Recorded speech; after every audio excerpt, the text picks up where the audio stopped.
பெரும்பள்ளி ராஜராஜ சோழனோட வம்சண்டான. தப்பு செய்யறவங்க யாரா இருந்தாலும் அவங்க கோட்டையிலே குந்தி இருந்தாலும் இழுத்து பூட்டுவோம்.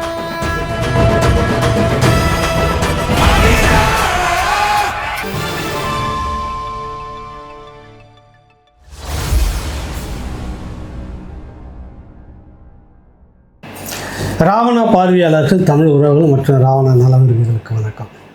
ஒரு விஷயம் பேசலான்னு வரும்போது அதுக்கு முன்னாடி இன்னொரு விஷயம் வந்து நிற்கிது. எதை பேசுவது எதை விடுவது அப்படின்னு தெரியல. இன்றைக்கி பேச வேண்டிய செய்தியே வேறு ஒன்று, அதுக்காக தான் வரேன். அதுக்கு முன்பாக ஒரு தகவல் வந்து பார்த்தேன். நான் அதை சகோதரர் வன்னியரசு, இது வரைக்கும் நான் அவரை பற்றி பேசினதில்லை. விடுதலை சிறுத்தைகளுடைய அடுத்த தலைவர், 2ஆம் கட்ட தலைவராக இப்போ இருக்கிறாரு. அவர் வந்து ஒரு பதிவு போட்டுக்கிறாரு எக்ஸ் வலைத்தளத்தில். அதை பார்த்தோன்னே ஒரு கொஞ்சம் சிரிப்பாகவும் இருந்தது கீழே. அதுக்கு அடுத்தது அவர் எழுதுனதை பார்த்தோன்னே ஒரு வருத்தமாகவும் இருந்தது, கோபமாகவும் இருந்தது. கீழே அவருடைய பேரில் வன்னியரசு என்ற புனை பேரில், உன்னோட கூட இருந்து நான் செய்யும் காரியம் பயங்கரமாக இருக்கும், யாத்திரா காமம் அப்படின்னு சொல்லிட்டு 34:10 இந்த பைபிளில் இருக்கக்கூடிய வாசகம், ஜீசஸ் வந்து சொல்லக்கூடியதாக இருக்கும்.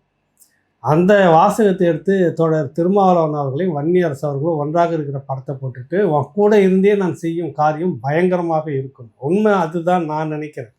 கிடைக்கிற சில தகவல் அப்படி தான் இருக்கட்டும். ஆனால் இந்த நகைச்சுவைக்கு வந்து அவர் எதிர்வினை எப்படி இருக்குது அப்படின்னு பார்த்தீங்கன்னாக்கா, அது வந்து இந்த பேரை நான் பார்த்துருக்கேன். நானே நிறைய முறை ஏமாந்துருக்கேன். இது வந்து வன்னியரசு பேரில் இப்படியாக வந்துக்கிட்டு இருக்குது. இது உண்மையிலே அவரது தானா அப்படின்ற மாதிரி இருந்தது. அப்புறம் போலி கணக்கு அப்படின்னு தெரிஞ்சுது எனக்கு. இப்போ என்னுடைய பேரில் இந்த மாதிரிலாம் செய்துட்டு இருந்தாங்கன்னா நான் என்ன செய்வேன்னா, முறைப்படி வந்து காவல் நிலையத்தில் ஒரு புகார் கொடுப்பேன். வன்னியரசனுடைய பாக்கெட்டில் தான் இருக்குது காவல்துறை அப்படின்னு நான் நினைக்கிறேன். அதில் வருத்தப்படலாம் காவல்துறை. உண்மையிலே வந்துட்டு நான் அப்படி தான் நினைக்கிறேன். அந்த அரசும் அவருடைய வலது பக்க பாக்கெட்டில் தான் இருக்குது. இந்த அரசு அவருடைய மேல் இந்த சட்டையில் பாக்கெட்டில் என்ன பார்த்தா காவல்துறை தான் இருக்குது. அவர் சொன்னால் எது வேணாலும் காவல்துறையில் நடக்கும், நடந்துக்கிட்டு இருக்குது, இல்லைன்னா மறுக்க முடியாது. யாரை போய் சந்திக்கிறாரு, என்ன சொல்கிறாரு, என்ன கேட்குறாருன்னு வேணால் மறுக்கட்டும், நம்ம பேசலாம். அது அவருடைய தனிப்பட்ட விடயம், அது இருக்கட்டும். சொன்னால் செய்ய போகிறவங்க, சைவ இருக்கிறவங்கள ஒரு வழக்கு பதிவு பண்ணுங்கள். வழக்கு பதிவு பண்ணிட்டு கமிஷனரை பார்த்து பேசுங்க, இல்லை சம்மந்தப்பட்ட அதிகாரியை பார்த்து பேசுங்க. இது யார் இந்த பேரில் வச்சுக்கிட்டு இப்படி இருக்கிறார், யார் ஒருத்தரும் அவருடைய பேரில் இப்படியாக வச்சுக்கிட்டு போலி கணக்குகள் பேரில் இப்படி இன்னொருத்தர் பேரில் போலியாக கணக்கு ஆரம்பித்து இப்படி எழுதுவது வன்மையாக கண்டிக்கக்கூடியது. அது ஒரு அநாகரிகமான செயல். அது தன்னுடைய தாயை நீங்கள் உருமாற்றிக்கிற மாதிரி அர்த்தம். சுயம் இல்லாதவன் தான் இப்படிலாம் போலி பேரில் எழுதுப்பா. தற்காலிகமான ஒரு பேரில் கணக்கை தொடங்கிட்டு உள்ளே வந்து கமெண்ட் போட்டுட்டு எழுதிட்டு கண்ட மாதிரி போடுறது, இதுக்கெல்லாம் ஒரு ஒழுங்குமுறை வேணும் அப்படின்னு நான் ரொம்ப நாளாக பேசிட்டு இருக்கிறேன். வன்னியரசு பேரில் இப்படியான ஒரு இது இருக்கிறத வன்மையாக கண்டிக்கக்கூடியது, இல்லைன்னு நம்ம மறுக்கவே இல்லை. அது தவறானதும் கூட. அவர் வந்து ஒரு கட்சியினுடைய அடுத்த கட்ட தலைவராக அவர் தான் வரப்போறாரு, அவர் தான் இருக்கிறாரு. இந்த நிமிடம் ஒரு ஆக்டிங் தலைவர், செயல் தலைவர்னு இருப்பாங்களா, அந்த மாதிரி இருக்கிறாரு. இப்படிப்பட்ட ஒரு பேரில் வந்து ஒரு கண்ணிய குறைவாக அவர் பேரில் ஒரு முகநூல் கணக்கை வந்து வச்சுட்டு இப்படி எழுதுறது வந்து சரியான கண்டிக்கக்கூடியது. அதில் மாற்று கருத்தே இல்லை. நீங்கள் புகார் கொடுக்கலாம், புகார் கொடுத்துட்டு நடவடிக்கை எடுக்க சொல்லி அழுத்தம் கொடுக்கலாம். இன்னும் சொல்லப்போனால் நீங்கள் உரிமையோட சண்டை போட்டு என்ன புகார் கொடுத்தேன், என்ன எச்சராஜாவா புகார் கொடுத்துட்டு தூக்கி குப்பையில் போட்டுட்டு இருக்கிறதுக்கு, நீங்கள் அதை விட மேலானவர். நீங்கள் உடனே உங்கள் புகாரை கொடுத்தா அடுத்த நிமிஷம் வந்து வாசலில் வந்து போய் ஆளை தூக்கிட்டு வந்துடுறாங்க. முடியாத காவல்துறைக்கு அது கண்டுபிடிக்க. ஒருவேளை இது நீங்களே ஆரம்பிச்சுட்டு இப்படி தானே போட்டுட்டு ஒரு சர்ச்சையை உண்டு பண்ணுறீங்களோ அப்படின்னு ஒரு சந்தேகம் கூட வருது. இல்லைன்ற பட்சத்தில் நீங்கள் போய் ஒரு புகார் கொடுத்துருக்கலாம் காவல்துறையில், இந்த மாதிரி என் பேரை வந்து பயன்படுத்தி எப்படியா செய்திருக்கலாம். அதை போடாமல் விட்டுட்டு ஒரு பெரும் கட்சியை ஒரு அவதூறாக அவமானப்படுத்துறீங்க, கொச்சப்படுத்துறீங்க, கேவலமாக எழுதுறீங்க. இது எந்த விதத்தில் நியாயம்? யாரோ ஒருத்தர் ஒரு பேரில் விடுதலை சிறுத்தைகள்ன்ற பேரை வச்சுக்கிட்டு, இல்லை திருமாவளவன் தோழர் பேரை வச்சுக்கிட்டு, இல்லை வன்னியரசு பேரை வச்சுக்கிட்டு நாம் தமிழர் கட்சியை கொச்சியாக பேசுகிறாங்கன்றதுக்காக ஒட்டுமொத்தமாக உங்கள் கட்சியையும் உங்கள் தலைமையும் கேவலப்படுத்தி யாரையும் ஒருத்தன் எழுதுறான்னு வச்சுக்கோங்க தமிழ் தேசியத்துலேருந்து. அது நியாயமாக, சரியாக இருக்குமா, அநாகரிகமா? இதுதான் நம்ம கேள்வி. என்ன கேட்டால் அதுவும் அநாகரிகம் அப்படின்னு தான் சொல்லுவேன். ஒரு நாளாந்தர மனிதன் செய்ய வேண்டியதை ஒரு முதன்மை தலைவராக இருக்கக்கூடிய நீங்கள் இப்படியாக பதிவு பண்ணுறது எந்த விதத்தில் நியாயம்? அது எப்படி பதிவு பண்ணியிருக்கணும், நாகரிகமாக கேட்டிருக்கணும். உங்களுக்கு சமூகத்தில் பேச வேண்டிய விஷயம் நிறைய இருக்குது. இன்றைக்கி தேதியில் வந்து எனக்கு தெரிஞ்சு இந்த 5 வருஷம் முடிய போது இது வரைக்கும் ஒரு சாலையும் உள்பகுதியில் இருக்கக்கூடிய எந்த சாலையும் ஒழுங்காக வச்சதில்லை. தினமும் மாதக்கணக்காக நோண்டுறாங்க, அப்புறம் புது ரோடு போடுறாங்க, திரும்ப நோண்டுறாங்க. இப்போவும் இருக்குது. மழைக்காலம், ஏற்கனவே 2 பேர் இறந்துருக்கிறாங்க. ஒரே ஒரு ஆழ்துளை குழாய் கிணறுக்குள்ளே விழுந்த ஒரு சிறுமிக்காக ஒரு பெரிய ஆர்ப்பாட்டம் பண்ணி அரசியல் செய்த திராவிட முன்னேற்ற கழகம் இவர்களுடைய ஆட்சியில் இப்போ சமீபத்தில் இந்த மாதிரி கழிவு கால்வாயில் வந்து விழுந்து செத்து போனது, மின்சாரம் தாக்கி இறந்து போனதுக்கு எவ்வளோ பெரிய போராட்டம் நடத்தியிருக்கணும். அதெல்லாம் கூட வேண்டியதில்லை. வன்னியரசு அவர்கள் அவங்களுடைய அந்த சமூகத்துக்காக குரல் கொடுக்குறோம், நாங்கள் இந்த ஒடுக்கப்பட்ட மக்களுக்கு தான் இந்த கட்சி அப்படின்னு சொல்லிட்டு வந்த நீங்கள் தூய்மை பணியாளர்களுக்காக என்ன நீங்கள் செய்திருக்கோம்? துரும்பி கிள்ளி போட்டிருக்கீங்களா? நடு சாமத்தில் போய் பார்த்தீங்க, நமக்கான முதல்வர் தான், நம்ம சொல்லி அதெல்லாமே சரி பண்ணலாம்னா ஒன்றுமே இல்லை. அவர்களை தாறுமாறாக அடித்து போட்டது தான் நடந்தது. தூக்கி போட்டு முடிச்சுட்டாங்க. இப்போ எங்கள் பகுதிகளெலாம் வந்து பார்த்திங்கன்னா தனியார் நிறுவனத்தினுடைய ஆட்கள் தான் வந்து வேலை செய்கிறாங்க. சென்னை மாநகராட்சி சார்பாக இருந்தவர்கள் யாருமே இல்லை. அவர்களுக்கான ஊதியம் கிடைக்கிறதே குறைவோ அதுலேயும் குறைச்சி வந்து இதுக்காக நீங்கள் குரலை கொடுத்து பேசியிருக்கணுமா இல்லையா? அதான் சொல்லுவாங்க கிராமத்தில் ஒரு பழமொழி, ஒன்று ஒழுங்காக வச்சுருந்து அவன் பிடிக்க முடியாது, வாள் ரொம்ப ஆடிக்கிட்டு இருக்கு, ரொம்ப தையன்னு குதிப்பா அப்படின்னு சொல்லுவாங்கள்ல, அதுதான் அந்த பழமொழி. இப்படி ஒரு கொத்தடிமையாக வச்சுட்டு இருக்கிறப்போ உங்களுக்கு இவ்வளவு இருக்குது, இந்த அரசு மேலே இவ்வளோ விசுவாசம் காட்டுறீங்க அப்படின்னா நியாயப்படி கோபம் உங்களுக்கு எங்கே வந்திருக்கும்? நீங்கள் நாம் தமிழர் கட்சி மேலே ஒரு அவதூறான மிக கேவலமான ஒரு கோபத்தை வந்து காட்டுறீங்க. அந்த கோபம் என்ன எழுதியிருக்குன்னா எச்சரிக்கைன்னு போடுறீங்க, சரிதான். தெருநாய்களை கட்டுப்படுத்த வேண்டும் என எல்லோரும் கோரிக்கை வைத்து வருகின்றனர். சில தெருநாய்கள் போடுகிற எலும்பு துண்டுகளுக்காக குலைத்து கொண்டே இருக்கும். அது அவர் சொல்கிறான்னு நீங்கள் யாரும் எடுத்துக்கக்கூடாது. சில தெருநாய்கள் எலும்பு துண்டை போடுகிறது குலைத்து கொண்டே இருக்கும், கடிக்காது, ஆபத்தும் இல்லாதவை. சில தெருநாய்கள் வெறி பிடித்து அலையும், எலும்பு துண்டுகள் போட்டாலும் யாரையாவது கடிக்க வேண்டும் என்றே அலையும். இவை ஆபத்தானவை. தெருநாய்களைப் போல இணையத்தில் வெறி பிடித்து அலையும் தெருநாய்களும் உண்டு. இந்த தெருநாய்களில் கூலி வாங்கி கொண்டு குலைப்பவையும் உண்டு, பினாமியாக குலைப்பவும் உண்டு. என்னுடைய பெயரை போலியாக உருவாக்கி குலைத்து கொண்டிருக்கிறது ஒரு கும்பல். இப்படி குலைக்கிற தெருநாய்களுக்கு பெயர் நாத்தாக்கா. எவ்வளோ பெரிய அயோக்கியத்தனமான வேலை. ஒரு கட்சியை நீங்கள் உங்கள் போகிற போக்கில் சொல்லிட்டு போகிறீங்க. சரியான ஒரு நபர், நீங்கள் சரியான ஒரு அரசியல் நீங்கள் எப்போவுமே செய்ய போகிறதில்ல அந்த அரசியல். ஏன்னா இப்போ வந்துட்டு பெரிய ராமதாஸ் ஐயா மாதிரி பாட்டாளி மக்கள் கட்சி மாதிரி ஒரு கல்வி நிறுவனத்தை திறந்து எல்லாரும் படிக்க வச்சு மேலே அனுப்பிட்டிருக்கிறீங்களா? நீங்கள் தான் ஒவ்வொரு விடுதலை சிறுத்தைகள் மேலேயும் 10 வழக்கு இருக்கணும். அப்போ எங்கேருந்து உருப்படும் இந்த சமூகம்? உருப்பட்டு தான் இருக்குது. இப்போ அது வேறு விஷயம். எப்படிப்பட்ட வேலையை நீங்கள் செய்கிறீங்க? ஏற்கனவே பாட்டாளி மக்கள் கட்சி மேலே ஒரு விஷக்கிருமி ராமதாஸ், சமூக விரோதி ராமதாஸ்ன்னு தொடர்ச்சியை எழுதிக்கிட்டு ஒரு பெரிய பகையை வந்து மூட்டிக்கிட்டு இருந்தது. இப்போ வந்து இப்போ என்னதான் மாறுபாடு இருந்தாலும் கூட நீங்கள் விடுதலை சிறுத்தைகள் இந்த பக்கம் நாம் தமிழர் கட்சி, இந்த பக்கம் வேறு ஏதோ ஒரு கட்சி இருந்தாலும் கூட ஒருத்தருக்கு ஒருத்தர் பார்க்கும்போது ஒரு மரியாதை நிமித்தமாக சந்திச்சுக்கிறது, மரியாதை நிமித்தமாக பேசிக்கிறது, இதுதான் நடந்துகிட்டு இருக்கு தமிழ்நாட்டில். ஆனால் நீங்கள் என்ன பண்ணிட்டு இருக்கிறீங்க? வன்னிய அரசு இந்த நாம் தமிழர் கட்சி முழுக்க ஒட்டுமொத்த ஒரு பகை விரோதமாக விடுதலை சிறுத்தைகளுக்கு அது உனக்கு இல்லை, நீ சொல்லிட்டு போயிடுவேன். கிரவுண்டில் இருந்துக்கிட்டு அதுக்காக களத்தில் வந்து பார்க்குற 2 பேரும் தகராறில் இறங்கிட்டு பிரச்சனையை பண்ணிட்டு இருந்தாருன்னு நேற்று கூட ஒரு தம்பி உங்கள் ஆளை சேர்ந்தவர் தான் விழுப்புரத்து பக்கத்தில் ஒரு ஊர் பேரை சொல்கிறாரு. இருக்கட்டும், அது பேரை வேணாம், வழக்கறிஞர் நான் சொல்லிட்டு ரொம்ப தரக்குறைவாக தொடங்குறாரு. பேசிக்கிட்டு இருக்கும்போது பக்கத்தில் இன்னொருத்தர் பேசுகிறாரு இந்த மாதிரி, அவர் வந்து நாம் தமிழர் கட்சி ஆதரவாளர் அப்படின்னு. அந்த நான் உடனே மரியாதை குறைவாக, என்ன இந்த பழக்கம் உங்களுக்கு? என்ன இப்போ உங்களுக்கு ஆதரவாக வந்துட்டால் எல்லாமே விடிஞ்சிருமா உங்களுக்கு? ஒரு அரசியல் கருத்து எனக்கு தேவைன்னு இருக்கிற அந்த நிலைப்பாட்டில் நிற்கிறேன். உடனே நீங்கள் வந்துட்டு அதுக்கு உங்கள் தரப்பு ஆட்கள் இப்படிலாம் பேசுகிறாங்கன்னா இதுதான் இந்த பகையை உருவாகுது. இல்லை கீழே களத்தில் நண்பர்கள் தான் எல்லோரும் முகத்தை பார்த்துக்கிறோம், பேசிக்கிறோம், சந்திச்சுக்கிறோம், ஒரு நெருக்கடியான நேரத்தில் பக்கமாகவும் இருந்திருக்கிறோம். அது உங்களுக்கு தெரியுமோ என்னவோ தெரியாது, வன்னியரசுக்கு மேலே தெரியும். ஆனால் நீங்கள் வந்து என்னென்னா ஒரு பகையாகவே பார்க்குறீங்க. அது வந்துட்டு ஒரு கட்சி மேலே பழியை வந்து சொல்கிறீங்க. நாம் தமிழர் கட்சி அந்த கும்பலே நாம் தமிழர் கட்சி தான் வெறி பிடித்த நாய் அப்படின்றீங்க. ஆர்எஸ்எஸ் இயக்கத்துக்காக தெருவாக அலைந்து குலைத்து கொண்டு இருக்கின்றன பாவம். நான் எழுப்பும் எந்த கேள்விக்கும் பதில் சொல்ல முடியாமல் போலியாக, அதுவும் என்னுடைய பெயரிலே உருவாக்கி எலும்பு துண்டுகளுக்காக குலைக்கின்றன. ஆர்எஸ்எஸ் போடுகிற எலும்பு துண்டுகளுக்கு அலையும் சீமான் 4TN தலைமையிலான இந்த கும்பலுக்கு அவருடைய இதை வந்து டேக் பண்ணியிருக்கிறாரு. நேர்மை இல்லை, இந்த கும்பலுக்கு நேர்மை இல்லை என்பது எல்லோருக்குமே தெரியும். ஆகவே இந்த இணைய திருநாய்களுடன் எச்சரிக்கையாக இருக்க வேண்டும் என கேட்டுக்கொள்கிறேன். வன்னிய அரசு இன்னைக்கு தேதியை போட்டிருக்கிறார். சீமான் பெயரை சொல்லி இந்த கும்பல்னு நேரடியாக சொல்கிறேன். எவ்வளவு பெரிய வக்ரம் இருக்குது இந்த சமூகத்தில், நீலாம் எவ்வளோ பெரிய டேஞ்சர் சொல்லுங்கள். ஒரு சமூகத்துக்குள்ளார ஒரு இதுக்குள்ளார ஒரு பகையை மூட்டி நீங்கள் யாரை வாழ வைக்கிறதுக்கு இதில் இன்னைக்கு தேதிக்கு இந்த தமிழ்நாட்டில் பேசப்பட வேண்டிய விஷயம் நிறைய இருக்குது. உப்பிலியாபுரம் பள்ளிக்கூடத்தில் லீவு விட்டுட்டு பள்ளிக்கூட பிள்ளைங்களுக்கு பாடம் நடத்தாமல் அந்த இடத்துல வந்துட்டு உங்களுடன் முதல்வர் முகாம் நடத்துகிறாங்க. இது வந்து ஒரு சர்ச்சையாகி ஊடகத்தில் வந்தோடனே சம்மந்தப்பட்ட கல்வி அமைச்சர் சொல்வார், இது வந்து இப்படி கண்டிக்கக்கூடியது, கவனத்துக்கு வராமல் தலைமை ஆசிரியரே செய்து விட்டார். என்ன நடக்குது தமிழ்நாட்டில்? அரசு உங்ககிட்ட இருக்குதுன்னா இந்த அரசு நீங்கள் என்ன வேணாலும் பள்ளிகளை வந்து பண்ணுவீங்க, என்ன வேணாலும் நிர்வாகம் பண்ணுவீங்க, உங்கள் முதலமைச்சர் எங்கே வேணாலும் கொண்டு போய் வச்சுட்டு இருப்பீங்க. கட்சி நிர்வாகம் வேறு, அரசு நிர்வாகம் வேறு, ரெண்டும் இதுக்கு தான் அது அதுக்கு தான் இதுன்னு நீங்கள் செய்துக்கிட்டு இருந்தனா இது நாளைக்கு தப்பாக போகும் இல்லையா? இந்த குரலை நீங்கள் கேட்டிருக்கணுமா இல்லையா? வன்னிய அரசு சொல்லுங்கள். ஆர்எஸ்எஸ் பின்னாடி போயிட்டு இருக்குது யார்? உங்கள் மனசாட்சிக்கு தெரியாது. நீங்கள் தாங்கி பிடிச்சிட்டு இருக்கிற அந்த கும்பல் இன்னைக்கு ஆர்எஸ்எஸ்னுடைய பாதத்தில் தான் இருக்கின்றது. உங்களுக்கு தெரியுமா? உங்களுக்கு ஆர்எஸ்எஸ்னுடைய தயவில் தான் இன்ன வரைக்கும் இருந்துட்டு இருக்கிறாங்க.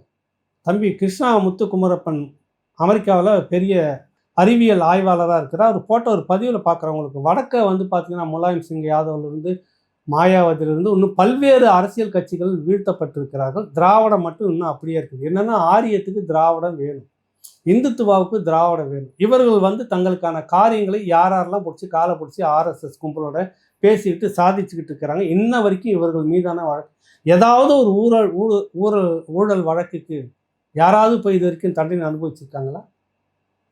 விடுதலை அப்புறம் வந்து நீதிமன்றம் பார்த்துட்டு இந்த தீர்ப்பே தப்பாக இருக்குது, இப்படியான ஒரு தீர்ப்பு இதெல்லாம் சரியில்லைன்னு திரும்ப ஒரு மறு விசாரணை, அது அப்படியே இழுத்துக்கிட்டு போகுது. இப்படியான விடயங்களை கண்டித்து பேசியிருக்க வேண்டிய நீங்கள் சம்மந்தமே இல்லாமல் நாம் தமிழர் கட்சி மேலே இவ்வளோ வன்மத்தை கொட்டுறீங்க. ஒரு ஆர்எஸ்எஸ் கும்பல், டிஎன் அது சீமானுடைய தலைமையிலான கும்பல், இது கும்பலாக அது.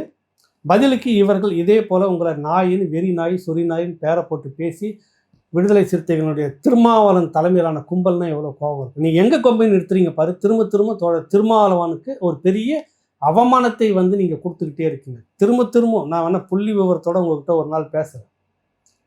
திருமாவளவன் அவர்களுக்கு நீங்கள் திரும்ப ஒரு பெரிய அவமானத்தை, ஒரு பல சமூகத்தை வந்து பெரும் எதிரியாக நிறுத்திக்கிட்டே இருக்கீங்க. பல நேரத்தில் பல விடயங்களில் பார்க்குறேன். ஒன்றுபட்டு திருமாவளவனை ஆதரவாக யாரும் பேசிடக்கூடாது. இப்படியே இருந்து ரக்க வெட்டின திருமாவளவனாக கோபாலபுரத்தில் ஒரு கொத்தடிமையாக வச்சுக்கிட்டு இருக்கணும். அதுக்கு நீங்கள் ஏதோ வாங்கிட்டு இருக்கிறீங்க சொன்னீங்களே. இதில் இந்த எலும்பு துண்டு தூக்கி போடுறது அது உங்களுக்கு ஏதோ நடக்குதே தெரியல. ஏன்னா தான் திருடி பிறரை நம்பான் அப்படின்னு சொல்லுவாங்க. அது நடக்குதானே தெரியல. நீங்கள் உடனே ஆளை வச்சு எழுதுவீங்க, நீங்களும் எழுதுவீங்க, கோபமாக வரீங்க. நான் இல்லை, நம்ம நாகரிகமாக பேசுகிறேன். இந்த கோபம் உங்களுக்கு எங்கே வந்திருக்கும்? அறிவாலயத்தின் மேலே வந்திருக்கும். எங்களுக்கான நிதியை 7,833 கோடி திரும்ப அதை சொல்லிட்டு திருப்பி அனுப்பின ஸ்டாலின் அப்படின்னு சொல்லி கேள்வி கேட்டு இந்த திராவிட மாடல் அரசு யாருக்கான அரசு? ஆர்எஸ்எஸ் செய்கிறதும் பிஜேபி செய்கிறதும் இவர்களும் செய்கிறார்கள் அப்படின்னு பேசணுமா இல்லையா? நீங்கள் யாருக்காக அனுப்புறாரு? ஏன் அந்த மக்கள்கிட்ட இவ்வளோ தொகை வந்து எத்தனை லட்சம் ஒடுக்கப்பட்ட தாழ்த்தப்பட்ட தலித் உங்கள் பாணியில் இந்த மக்களுக்கு பயன்பட்டிருக்கும். எத்தனை லட்சம் இளைஞர்கள் பணக்காரர்களாக வந்திருக்கக்கூடிய வாய்ப்பு இருந்திருக்கும். ஒரு தொழிலை தொடங்கியிருப்பாங்க, சிறு குறு முதலாளிகளாக வந்திருப்பாங்க. இதை தடுக்கிற விதமாக திருப்பி அனுப்புகிற பணம் இது யார் விட்டு அப்பம் விட்டு பணம்னு அங்கே கேட்க இந்த கோபம் உங்களுக்கு வரல. இந்த வெறி நாய், இந்த கும்பல், இந்த ஆர்எஸ்எஸ் பின்னணியில் இவர்களாம் செய்கிறார்கள் அப்படின்னு சொல்கிறது உங்களுக்கு வரல. இது சனாதானமாக இல்லையா சொல்லுங்கள்? இதானே சனாதானம்? திராவிட சேர்ந்து இதுதானே சனாதானம்? இந்த மக்களை இப்படியே வைத்து கொண்டிருக்க வேண்டும். எங்கள் அப்பம் விட்டு காசு எடுத்து நாங்கள் செலவு பண்ணிட மாட்டோம் அப்படின்னு மத்திய அரசு கொடுக்குற அந்த பணத்தை நீங்கள் சொல்லக்கூடிய இந்துத்துவா ஆர்எஸ்எஸ் பின்னணியில் சட்டப்படி ஒதுக்கக்கூடிய அந்த பணத்தை திருப்பி அனுப்புகிற இந்த கோபம் உங்களுக்கு வன்னிய அரசு, உங்களுக்கு திராவிட மாடல் மேலேயும் அறிவாலயத்தின் மேலேயும் ஸ்டாலின் மேலேயும் வரலையா? சொல்லுங்கள். அங்கே எல்லாம் வந்திருக்கணும் இந்த கோபம். அவர்களே இல்லை பார்த்து நீங்கள் வெறி நாய் சொறி நாயின்னு சொல்லியிருக்கணும். 68ன்னு நினைக்கிறேன் இது வரைக்கும் நான் கணக்கெடுத்து 60 இடங்களுக்கு மேலே வந்து விடுதலை சிறுத்தைகளுடைய கொடியை அவமானப்படுத்தியிருக்கிறாங்க. தும்ப போல் அப்படியே தொங்கிட்டீங்களா நீங்கள்? ரோஷம் வந்து தொடச்சிக்கிட்டு போகல. இந்த கோபம் ஒன்றும் இல்லை, உன்னோடு இருந்து கூடவே நான் பயங்கரமான காரியங்களை செய்வேன்னு ஒரு காமெடியாக போட்ட ஒரு நீங்கள் பதிலுக்கு போட்டுட்டு போகலாம், இல்லை புகார் கொடுக்கலாம். இதற்கு எவ்வளோ பெரிய தடித்த வார்த்தைகள் ஒரு கட்சி மேலே, நீங்கள் தலைமை மேலே, கட்சி மேலே, அந்த கட்சியில் இருக்கிற இத்தனை லட்சக்கணக்கான பிள்ளைகள் மேலே நீங்கள் வைக்கிறேன்னா நீங்கள் எப்படிப்பட்ட ஒரு மோதலை உருவாக்கணும்? இந்த அரசு செய்யக்கூடிய தவறுகள்லேருந்து மடம் மாற்றி ஏதாவது தினசரி பேசிக்கிட்டே இருக்கணும். அதுக்கு நீங்கள் ஒரு எடுப்பு வேலையாக செய்கிறீங்க அப்படின்றதான் என்னுடைய குற்றச்சாட்டு. திருமாவளவனை நீங்கள் கூட இருந்தே கேவலப்படுத்திக்கிட்டு இருக்கீங்க, அசிங்கப்படுத்திட்டு இருக்கீங்க. அவர் மேலே விடுதலை சிறுத்தைகள் கட்சியின் மேலேயும் அவர் மேலேயும் நாம் தமிழர் கட்சி மேலே இருக்கிற எத்தனையோ லட்சக்கணக்கான பிள்ளைகளுக்கு இன்றைக்கும் மரியாதை இருக்குது, மதிப்பு இருக்குது. தெரியுமா உங்களுக்கு? அது நான் கூட விமர்சனம் பண்ணிக்கிட்டு இருக்கிறேன் அவரை. இந்த தளத்திலேருந்து விமர்சனம் பண்ணாலும் கூட அவர் தொடர்ந்து ஆதரிச்சுட்டு இருக்கிற ஒரு நபராகத்தான் இருக்கிறார். ஆனால் நீங்கள் ஒரு பகையை வெட்டி விட்டு திருமாவளவனை தனிமையில் நிற்க வைக்கணும். இந்த கோபம் உங்களுக்கு அங்கே வரலையே. இது இந்துத்துவ ஆர்எஸ்எஸ் சிந்தனைன்னு சொல்கிறீங்களா? அங்கே அந்த சிந்தனை செய்திருக்குது, சனாதன சிந்தனை செய்திருக்குது. திராவிட மாடல் ஸ்டாலின் பணத்தை திருப்பி அனுப்பியிருக்கிறாரு. 60 இடங்களுக்கு மேலே 68 கரெக்டாக துல்லியமாக தெரியல. அதுக்குள்ளாக உங்களுடைய கொடி கம்பத்தை அவமானப்படுத்தியிருக்காங்க, கிழிச்சிருக்கிறாங்க. தேர்தல் சமயத்தில் நீங்கள் ஊர் தெருவுக்கு வராதுன்னு இங்கே உங்கள் நிர்வாகிகளை இறக்கி விட்டுட்டு போனாங்க. இந்த கோபம், வெறி நாய்கள், சொறி நாய்கள், சனாதன, இந்துத்துவா, இந்த பின்னணி இந்த வார்த்தைகள்லாம் நீங்கள் அறிவாலயத்தை நோக்கி கேட்டிருக்கணுமா இல்லைங்களா வன்னி அரசு? சொல்லுங்கள். இந்த கோபம் அங்கே தானே வந்திருக்கு. உங்கள் பானை சின்னத்தை திமுக கலரில் வரைஞ்சாங்க தெரியுமா? அவமானம் இல்லை உங்களுக்கு?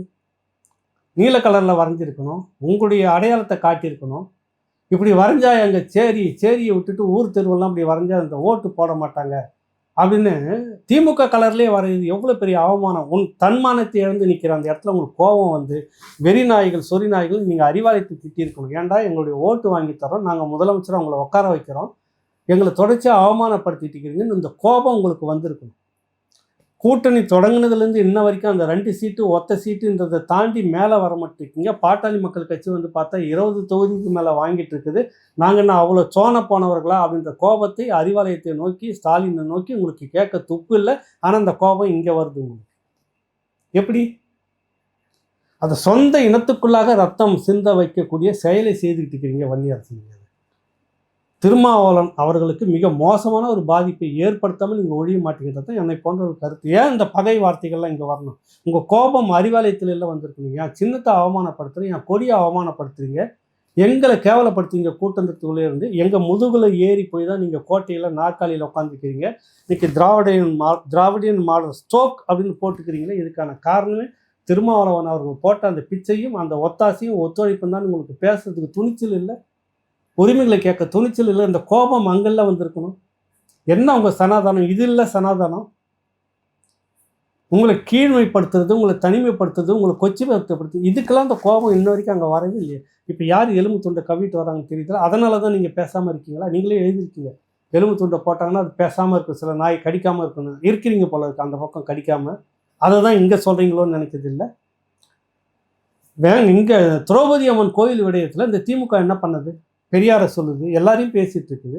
கோயிலை திறந்து என்னுடைய அரசு இந்த மாடல் சாதி ஒழிப்பு மாடல், இது எங்களுக்கு சாதி பேதெல்லாம் இல்லை, நாங்கள் கோயிலுக்கு கூட்டிகிட்டு போகிறோன்னு நீங்கள் அங்கெல்லாம் போய் நிறுத்திருக்கணும்.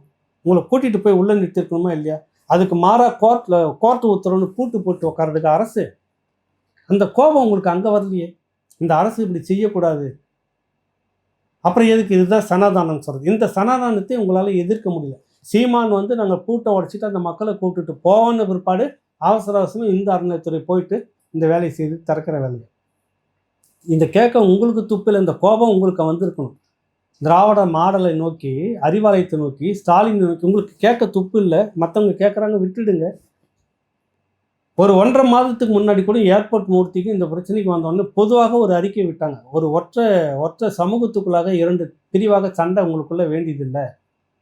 விடுதலை சிறுத்தைகளை பேர சொல்லாமவே இதே நாம் தமிழர் கட்சி சீமான் தான், தமிழ் சமூகத்துக்குள்ளே ஒரு ஒற்றுமை வரணும், ஒருத்தருக்கு ஒருத்தர் பகையாக பேசிக்கிட்டு இருக்காதிங்க அப்படின்னு பல நேரங்களில் பல விடயங்களில் திருமாவளவன் அவர்களை விமர்சனம் பண்ணாமல் தவிர்த்துட்டு போயிட்டு இருந்தவர் தான் சீமான். ஆனால் நீங்கள் என்ன பண்ணுறீங்க? ஒரு பொது எதிரியாக அவரை நிறுத்துறீங்க. ஏன்னா உங்கள் எஜமான் வந்து உங்களை கொண்டாடணும். நீங்கள் எதிர்க்க வேண்டியது அறிவாலயத்தை வன்னி அரசு, நீங்கள் எதிர்க்க வேண்டியது அறிவாலயத்தை, திமுகவை, ஸ்டாலின், உதயநிதி, இந்த கும்பலை தான் நீங்கள் எதிர்க்கணும். ஒரு கும்பலாக அவங்க தான் ஒரு கும்பலாக இருந்துக்கிட்டு இந்த இனத்தை கொச்சைப்படுத்திக்கிட்டே இருக்கிறாங்க. நீங்கள் தான் வழக்கு போடுறீங்க. உச்சநீதிமன்ற தீர்ப்புப்படி இடஒதுக்கீடு அடிப்படையில் வரணும், பெண்களுக்கும் பாதி இடம் வேணும் அப்படின்னு நீதிமன்றத்தில் திருமாவளவன் தான் வழக்கு போடுறாரு. அந்த வழக்குக்கு அதிமுக அரசில் கூட அப்படி ஒரு அறிக்கையை கொடுக்கல, வந்து கொடுக்குது அஃபிடவிட்டு. சமூக நீதி இந்த விடயத்தில் பின்பற்ற முடியாது. இது சமூக நீதி அரசு? இந்த சனாதனத்தை ஏற்று நீங்கள் தான் அறிக்கை கொடுத்துருக்கீங்களா? பேசிக்கு மூடிக்கிட்டு உட்காந்துட்டு இருக்கிறீங்க. அங்கே கோபம் வராது? எத்தனை ஒடுக்கப்பட்ட அட்டவணை பிரிவு ஆட்கள் இன்றைக்கி வந்து இந்த 18% விகிதாச்சார அடிப்படையில் இருந்திருப்பாங்க. ஏன் ஒரு முறையாக ரைட் அண்ட் ராயலாக அதை கேட்டு வாங்க முடியல உங்களால்? பிச்சை கேட்டு வாங்குற மாதிரி போடுங்கன்றீங்க. இப்படி ஒரு அறிக்கை கொடுக்கலாம். இது திராவிட மாடல் அரசா? இது ஆர்எஸ்எஸ் மாநாடு நடத்த விட்டது. இது இந்துத்துவா பின்னாடி யார் இருக்காங்க? திமுக இருக்காங்களா? நாம் தமிழர் கட்சி இருக்குதா? நாம் தமிழர் கட்சி விமர்சிக்கிறதுல ஒரு பகுதி நீங்கள் எப்பயாவது விமர்சிச்சிருக்கீங்களா? இல்லை திமுக எப்பயாவது விமர்சனம் பண்ணியிருக்கிறதா? ஆர்எஸ்எஸ் பின்னணியில் திமுக இருக்குது, இந்த நாம் தமிழர் கட்சி இருக்குன்றீங்க. ஆர்எஸ்எஸ் ராஜா மேலே சுபவீரபாண்டியன் கொடுத்த வழக்கு என்னாச்சுன்னு இன்ன வரைக்கும் நீங்கள் கேட்கல. நீங்கள் கேளுங்க வன்னி அரசு. நீங்கள் போயிட்டு திமுக கிட்ட, எங்கள் சக தோழர் திராவிட மாடலில் இருக்கிறவர் ஊறி போனவர்களாம் நாங்கள், அவர் கொடுத்த புகாரை குப்பை தொட்டியில் போட்டு வச்சுருக்கீங்க, இந்த வழக்கு எடுத்து விசாரணை வரைக்கும் உங்களுக்கு ஒத்துழைக்க மாட்டேன்னு அங்கே போய் சொல்லுங்கள், அறிவாலயத்தில் போய் சொல்லுங்கள். ராஜா மேலே நடவடிக்கை. ஏன் அங்கே கண்டு நடுங்குறீங்க? ஏன் உங்களுக்கு அச்சம்?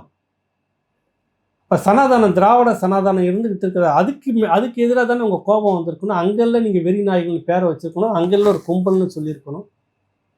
எத்தனை விடயத்தில் நீங்கள் வந்து விட்டு விட்டு விட்டு விட்டு கொடுத்து வந்திருக்கீங்க சொல்லுங்கள். இல்லை இன்னொரு முக்கியமான விஷயம்னா, நீங்கள் தான் ஒரு முறை பேட்டியில் வந்து சொல்கிறீங்க, இந்த மாதிரி விவாதத்தில் சொல்கிறீங்க, பொது தொகுதிக்கெலாம் நீங்கள் ஆசைப்படலாமா அப்படின்னு கேட்குறாரு கருணாநிதி. யாருன்னு கேட்டோடனே கருணாநிதி தான் அப்படின்னு நீங்கள் சொல்கிறீங்க. அந்த பொது தொகுதியில் இன்ன வரைக்கும் நிற்க வைக்கிறதுக்கு துப்பு இல்லாத இந்த அரசை தூக்கி பிடிச்சி சனாதானம் இங்கே இருக்குதா இல்லைங்களா வன்னியரசு சொல்லுங்கள்.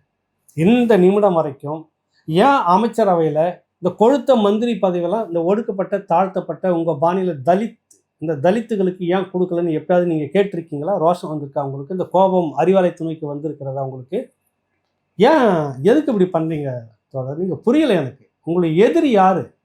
நீங்கள் எதிரிக்கு எதிராக களமாடுறீங்களா, இல்லை சொந்த இனத்துக்குள்ளாக பகையை மூட்டிட்டு எல்லாமே இருக்கணும், திராவிடம் மட்டும் வாழணுன்றதுக்காக எடுபிடி வேலை செய்கிறீங்களா? அதான் என்னுடைய கேள்வி.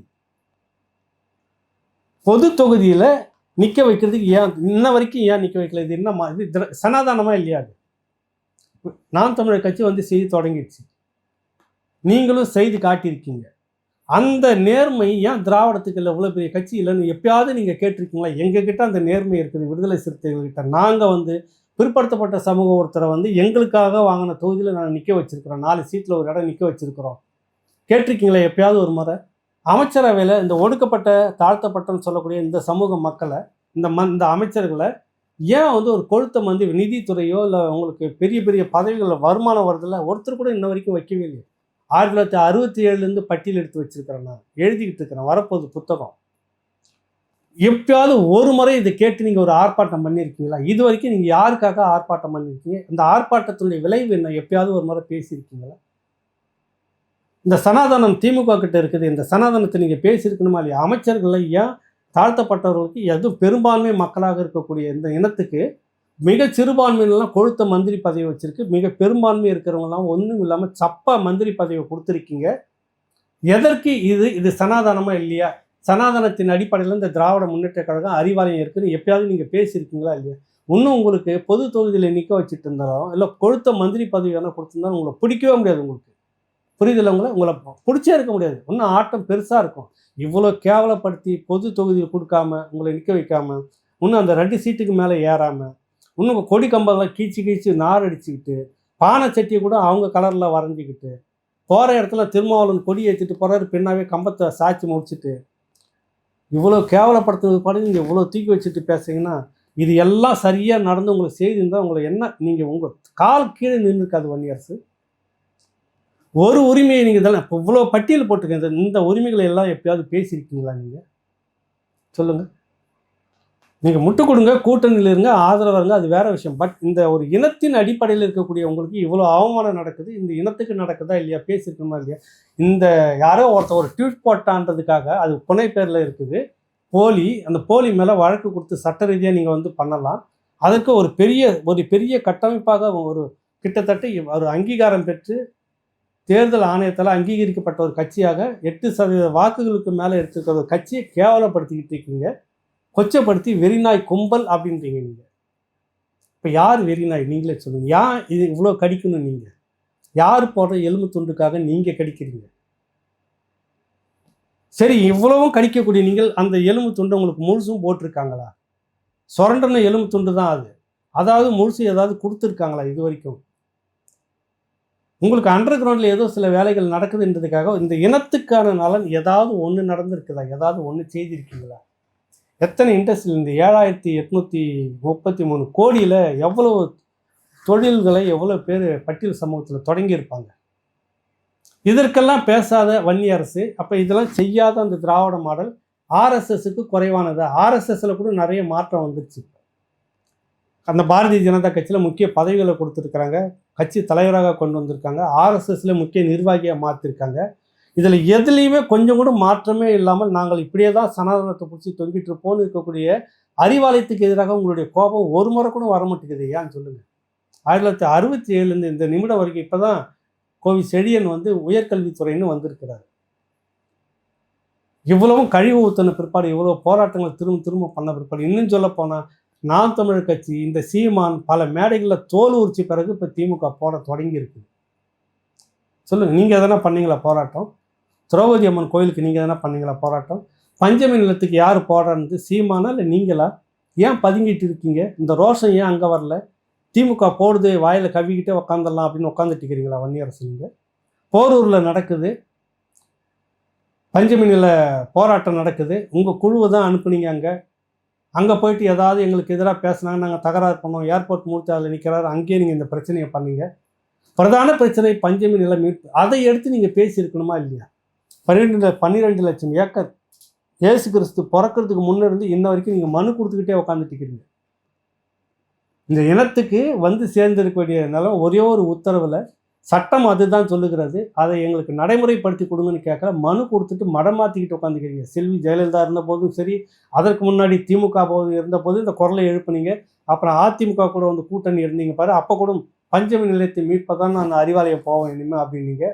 அப்புறம் அறிவாலயத்துக்கே வந்து கூட்டணியை வச்சுட்டீங்க. இன்ன வரைக்கும் மனு கொடுத்து மடமாற்றிக்கிட்டு இருக்கீங்க. இந்த கோபம் உங்களுக்கு அங்கெல்லாம் வந்திருக்கணும். என்டிகே மேலே, சீமான் மேலே வரக்கூடிய அந்த கோபம் உங்களுக்கு அங்கெல்லாம் வந்திருக்கணும். சொல்லுங்கள். சமீப காலம் வரை அதெல்லாம் உங்களுக்கு தெரியாது. சமீப காலம் வரை பெரிய ஒரு சிக்கல் அசிங்கம் வந்துடக்கூடாது விடுதலை சிறுத்தைகளுக்கு, அதெல்லாம் பண்ணாதீங்க அப்படின்னு சொன்னவர் சீமான்.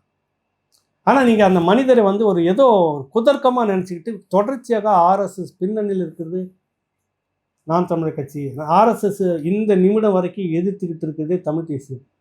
நீங்கள் தான் கடந்த காலங்களில் பேசுனீங்க. ஆரியம் இந்துத்துவா எந்த காலகட்டத்திலும் தமிழ் தேசியத்தை தலையெடுக்கவே விடாது, அதுக்கான வேலையை இப்போ நீங்கள் செய்துட்டு இருக்கிறீங்க. கடந்த காலத்தில் இதெல்லாம் திருமாவளவன் பேசுனது, திராவிடமும் ஆரியமும் தமிழ் தேசியத்தை வழிமறுத்திக்கிட்டே இருக்கும், தலையெடுக்கவே விடாது. அதற்கான வேலையை இப்போ நீங்கள் செய்துக்கிட்டு உட்காந்துக்கிறீங்க. இப்படிலாம் கொச்சுத்தனமாக எழுதிக்கிட்டு இது நல்லதல்ல, தயவுசெய்து உங்களை மாற்றிக்கிங்க, உங்களை தப்பெல்லாம் ஒன்றும் சொல்லலை. இல்லைன்னா இந்த இப்போ போட்டாங்கல்ல திருமாவளவன் கூட நீங்கள் நிற்கிறத போட்டு, நான் உங்கள் கூடவே இருந்து செய்யும் காரியங்கள் பயங்கரமாக இருக்கணும், அது உண்மையிலே பயங்கரமாக தான் முடியும். வீழ்த்தப்படுவார் திருமாவளவன். நீங்கள் போயிட்டு அங்கே ஒட்டிப்பீங்க, உங்களுக்கு பிரச்சனை இல்லை. உங்களுக்கு எப்போவுமே ஒரு வேலையை சொல்லுவாங்க, செய்வாங்க, நீங்கள் ஒட்டிட்டு போங்க. திருமாவளவன் அவர்களுடைய அரசியல் என்னாவது, அவர் நம்பி இருக்கக்கூடிய இந்த மக்கள் என்ன ஆவார்கள், அதுதான் பிரச்சனை. இது வந்து ஒரு பகையை வளர்க்காத தமிழ் சமூகத்துக்குள்ளே. இன்றைக்கி இங்கேருந்து நான் கொஞ்சம் பேர் பிடிக்கல, விடுதலை சிறுத்தைகளுக்கு வருவான், நாம் தமிழர் கட்சியிலேருந்து வரக்கூடாதுன்னு தடுக்கிற வேலையை நீங்கள் செய்கிறீங்களா? இல்லை இந்த பக்கத்தில் திருமாவளவன் அவர்களுக்கு ஒரு நல்ல பெயர் வந்துடக்கூடாது அப்படின்னு தடுக்கிறீங்களா? இல்லை எந்த சமூகத்திலையும் திருமாவளவன் பேர் நல்லதாகவே வந்துடக்கூடாதுன்னு திட்டம் போட்டு தான் ராமதாஸ் இன்றைக்கும் வன்னியர் மக்களை வந்து மோசமாக திட்டிட்டு பேசிட்டு எழுதிட்டு இருக்கீங்களா? என்ன காரணம் உங்களுக்கு புரியலை? இதெல்லாம் ஒரு சமூகத்தினுடைய விடுதலைக்காகன்னு வந்த அந்த கட்சியை அடுத்த கட்டத்துக்கு கொண்டுட்டு போகணும். ஆனால் நீங்கள் அதை செய்யலை. உங்கள் கட்சியிலே நிறைய தோழர்கள் திருமாவளவன் அவர்களை இன்னும் உயர்த்தி பிடித்து அந்த முதல்வர் நாற்காலியில் உட்கார வைக்கணும்னு நினைக்கிற அந்த செயல்பாட்டுக்கு நேர் எதிராக நீங்கள் செய்துக்கிட்டு இருக்கீங்க.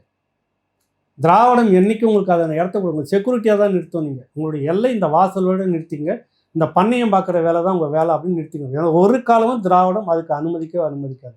நீங்கள் பிரதமராக போகிறோம், ஏன் பிரதமராக கூடாதான் அப்படி தான் பேசிக்கிட்டு இருக்கணும் கொழிய முதல்வராக போகிறோம் அப்படின்னு கூட உங்களால் பேச முடியாது. உதயநிதி கோவிச்சுப்பார், உங்களை கூட வச்சுக்க மாட்டார். உங்கள் நிலைமை அப்படி போயிட்டு இருக்கிற அரசியல் வேண்டியதில்லை அப்படின்னு தான் உங்கள் கூட இருக்கிறவங்களே விரும்புகிறாங்க. உங்களுக்கான உரிமைகளுக்காக தயவுசெய்து உரிமையோடு பேசுங்க. இந்த கோபத்தை எல்லாம் அங்கே காட்டுங்க. நாம் தமிழர் கட்சி மேலே காட்டுற கோபத்தை அறிவாலயத்தின் மேலே காட்டுங்க, ஸ்டாலின் மேலே காட்டுங்க. இந்த கட்சி நிர்வாகிகள் மேலே, இந்த பிள்ளைகள் மேலே காட்டுற இந்த கோபத்தை நீங்கள் அங்கே காட்டுங்க உங்கள் உரிமையின் பேரில். அதுதான் நல்லதாக இருக்கும் இந்த இனத்துக்கு அப்படின்னு தான் சொல்லி முடிக்கிறேன். மீண்டும் ஒரு நிகழ்ச்சியில் சந்திப்போம். நன்றி, வணக்கம்.